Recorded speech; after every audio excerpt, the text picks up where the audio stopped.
Hi friends, അപ്പോൾ ഇന്ന് നമുക്കൊരു കുമ്പളങ്ങ കറിയുടെ റെസിപ്പി നോക്കിയാലോ. അപ്പോൾ നമുക്ക് വേഗം തന്നെ ഇതിൻ്റെ പ്രിപ്പറേഷനിലേക്ക് കിടക്കാം. അപ്പോൾ അതിനായിട്ട് ഞാനിവിടെ ഒരു ചെറിയൊരു കുമ്പളങ്ങ എടുത്തിട്ടുണ്ട്. അത് ഇതുപോലെ ക്യൂബ്സ് ആക്കിയിട്ട് കഷ്ണിച്ചെടുത്തിട്ടുണ്ട്. നിങ്ങൾക്ക് എങ്ങനെ വേണമെങ്കിലും കട്ട് ചെയ്തെടുക്കാം. കുറച്ചും കൂടി ചെറുതാക്കി കഴിഞ്ഞാൽ പെട്ടെന്ന് വെന്ത് കിട്ടും. അപ്പോൾ ഞാനിത് ക്വിക്കായിട്ടാണ് ഉണ്ടാക്കാൻ പോകുന്നത്. അതിനായിട്ട് പ്രഷർ കുക്കറാണ് യൂസ് ചെയ്യുന്നത്. അപ്പോൾ കുക്കറിലാണ് ഞാൻ ഈ ഒരു കുമ്പളങ്ങ വേവിച്ചെടുക്കുന്നത്. അപ്പോൾ കുക്കറിനകത്തേക്ക് ഈ ഒരു കട്ട് ചെയ്തിട്ടുള്ള കുമ്പളങ്ങ ഇട്ട് കൊടുക്കുന്നുണ്ട്. ഇനി ഇതിലേക്ക് വേണ്ടിയിട്ടുള്ള നെക്സ്റ്റ് ഇൻഗ്രീഡിയൻറ്റ് നോക്കാം. നെക്സ്റ്റ് ഒരു ചെറിയൊരു തക്കാളി എടുത്തിട്ടുണ്ട്. പിന്നെ ഒരു പച്ചമുളക് നടുകീറിയിട്ട് ഇട്ട് കൊടുത്തിട്ടുണ്ട്. അപ്പോൾ നമുക്ക് ഇതും കൂടെ ഈ ഒരു കുക്കറിലേക്ക് ആഡ് ചെയ്ത് കൊടുക്കാം. നെക്സ്റ്റ് ഞാൻ ആഡ് ചെയ്യുന്നത് 1 ടീസ്പൂൺ മഞ്ഞൾപ്പൊടിയാണ്. പിന്നെ ഒരു ടീസ്പൂണോളം സാൾട്ട് ചേർത്ത് കൊടുക്കുന്നുണ്ട്. പിന്നെ 1 കപ്പ് വെള്ളം ഒഴിച്ചു കൊടുക്കുന്നുണ്ട് ഇത് വെന്ത് കിട്ടാനായിട്ട്.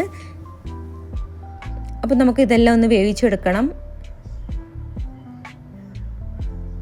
അപ്പോൾ കുക്കറിൽ വെച്ചിട്ടുണ്ട്. ഒരു 3-4 വിസിൽ അടിച്ചിട്ടുണ്ട്. അപ്പോൾ സാധനം റെഡി ആയിട്ടുണ്ട്. ഇനി നമുക്കിതിലേക്ക് വേണ്ടത് അരപ്പിനുള്ള തേങ്ങയാണ്. ഒരു അരമുറി തേങ്ങ എടുത്തിട്ടുണ്ട്. അതിലേക്ക് ഒരു 4 അല്ലി ചെറിയ ഉള്ളി എടുത്തിട്ടുണ്ട്. അതുപോലെ 1-2 വെളുത്തുള്ളി എടുക്കാം. പിന്നെ ഇതിലേക്കുള്ള തൈര് ഞാനൊരു ഇവിടെ തൈരാണ് കിട്ടാറ്, മോര് കിട്ടാറില്ല. അത് കാരണം തൈരാണ് യൂസ് ചെയ്യുന്നത്. ഒരു 2 ടീസ്പൂൺ തൈര് ഒഴിച്ചു കൊടുക്കുന്നുണ്ട്. ഇനി ഈ ഒരു വെന്ത് വന്നിട്ടുള്ള നമ്മുടെ ഈ ഒരു കുമ്പളങ്ങയിലേക്ക് നമുക്ക് ഈ ഒരു അരപ്പ് ചേർത്ത് കൊടുക്കാം. ഈ ഒരു തേങ്ങയുടെ അരപ്പ് ചേർത്തതിന് ശേഷം നമുക്ക് നന്നായിട്ടൊന്ന് കുമ്പളങ്ങ ഒന്നും കൂടെ നന്നായിട്ടൊന്ന് ഉടച്ചെടുക്കാം. നന്നായിട്ട് ഇതിലൊന്ന് മിക്സ് ചെയ്ത് കൊടുക്കാം. പിന്നെ മഞ്ഞൾപ്പൊടി കുറവുണ്ടെന്നുണ്ടെങ്കിൽ നമുക്ക് കുറച്ചും കൂടെ മഞ്ഞൾപ്പൊടി ചേർത്ത് കൊടുക്കാം. അപ്പോൾ ഇനി ഇതൊന്ന് ചെറുതായിട്ടൊന്ന് തിളപ്പിച്ചെടുക്കാം. ആ സമയം കൊണ്ട് നമുക്ക് നമ്മുടെ ഇതിലേക്കുള്ള വറവ് ചേർത്ത് കൊടുക്കാം. അപ്പോൾ വെളിച്ചെണ്ണ എടുത്തിട്ടുണ്ട്. അതിലേക്ക് ഞാൻ കടുക് പൊട്ടിച്ചെടുക്കുകയാണ്.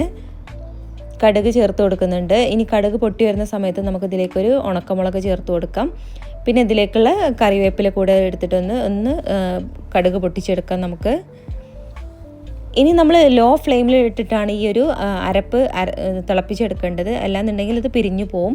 അപ്പോൾ ലോ ഫ്ലെയിമിലിട്ട് തിളച്ച് വരുന്നുണ്ട് നമ്മുടെ കറി. ആ സമയം നമ്മുടെ ഈ ഒരു വറവ് ഇതിലേക്ക് ചേർത്ത് കൊടുക്കുകയാണ്.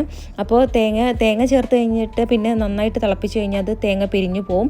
അപ്പോൾ ലോ ഫ്ലെയിമിലിട്ടിട്ട് ചെറുതായിട്ട് ആ ഒരു തിള വരുമ്പോൾ തന്നെ ഈ ഒരു കടുകും കറിവേപ്പിലയും തൂമിച്ചത് ഇതിലേക്ക് ഇട്ട് കൊടുക്കുകയാണ്. അപ്പോൾ നമ്മുടെ കറി റെഡി ആയിട്ടുണ്ട്. പിന്നെ ഒരു അല്പം സാൾട്ടിൻ്റെ കുറവുണ്ടെന്നുണ്ടെങ്കിൽ അത് ചേർത്ത് കൊടുക്കാം. മഞ്ഞൾപ്പൊടി കുറവുണ്ടെങ്കിൽ അതും ചേർത്ത് കൊടുക്കാം. ഞാനിപ്പോൾ കുറച്ച് സാൾട്ടിൻ്റെ കുറവുണ്ട്. അപ്പോൾ ഒരല്പം ഉപ്പ് ചേർത്ത് കൊടുക്കുകയാണ്.